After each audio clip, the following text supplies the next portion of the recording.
Welcome into the In the Money podcast for KeenelandSelect.com for Wednesday, April 27th. Final 3 days of the spring meet, and we're going to take a look at the late pick four and the Wednesday feature. I'm Tom Leach, along with Keeneland's Director of Mutuals and Simulcasting, Jim Goodman. Seventh race is the feature of the eight race card. It's a non-winners of three other than allowance at 6 furlongs, and you got a big favorite there in No Hiding Place for Wesley Ward. Yeah, No Hiding Place ran behind him. He's Flatter, who was the wise guy choice for the Commonwealth. And obviously this is not anywhere close to a grade 3, although it did come up to be a nice little allowance race. So I think No Hiding Place is a deserved favorite here off that last race. I think the only other horse that I liked in here was Lucas's horse Brewing on the inside for Channing Hill. Had a nice little Oaklawn meet with a couple of second, a third, and then ran fifth in a optional $62,000 claiming last time out. Couldn't get past a horse named W.B. Smudge and Den's Legacy, a couple of pretty nice little horses. So only got beat by length of 3/4 at that level. So Brewing may, like Keeneland, ran here well last year in October, an optional claimer at 6 furlongs. So I would give Brewing a shot too, but I would take No Hiding Place on top and use Brewing the 1 and No Hiding Place the 6. Or pick 4. We're going to talk about in a minute. Yeah, I couldn't get past No Hiding Place on the class drop, and he beat 5 out of 10 horses in the Commonwealth, which is a grade 3, and now dropping back down here. Looks like it is certainly his to lose. The other one I liked a little bit was Tiger Tank, but it's hard to get past No Hiding Place. If you want a single, No Hiding Place, certainly do that. If you want to double your pick 4 ticket for mine, you could add Tiger Tank in the 7th. It starts in the 5th race, and I liked Flatter Chatter in there. Correas' horses have really been running well, and when he puts Lopez on, that's usually the go-to guy's horses working really well. So I like that horse a lot, but True Egyptian and Street Smart are others I would use. In the 6th race, there's only one Gulfstream shipper in the race, and those horses have done exceptionally well in the turf allowances, and that only one is Kitsy's Rocket for Barclay Tagg. Castellano rides. He's trying for the riding title.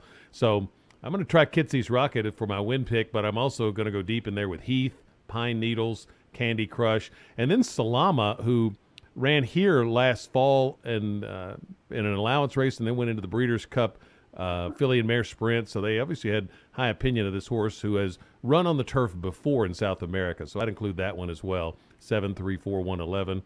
Then the 6 and also maybe the 2 in the 7th. In the 8th race, didn't have a strong opinion. I took Amnicalola, I guess it is. It was in the maiden race that this one ran in. The runner-up came back to win. Le Perou's riding.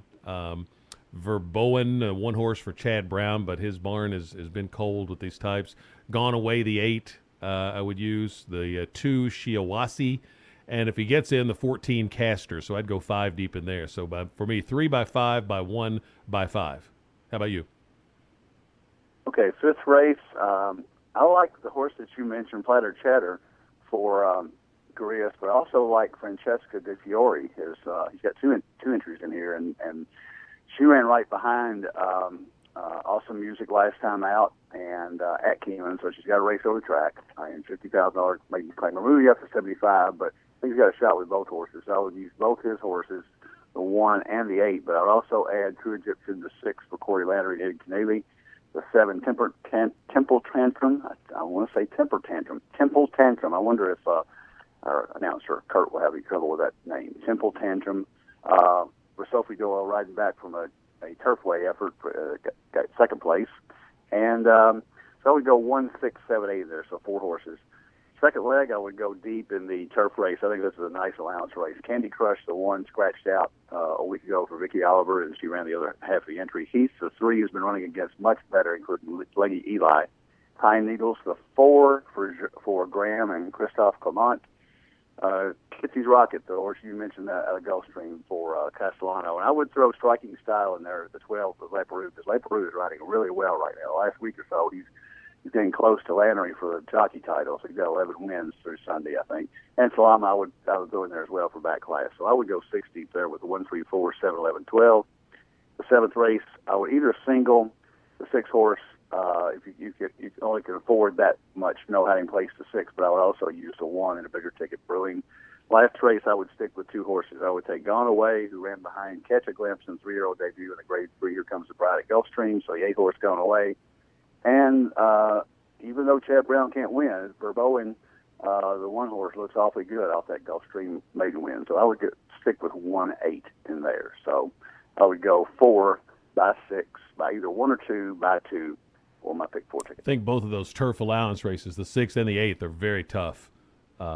They are, and it's a nice races. card for a Wednesday. Yeah. Those 3 allowance races on Wednesday afternoon is pretty good. Best of luck with your wagers, and we'll be back for the final 2 days of the spring meet. And headlining the final day is the Bewitch on Friday. For Jim Goodman, I'm Tom Leach. That's the In the Money podcast for KeenelandSelect.com.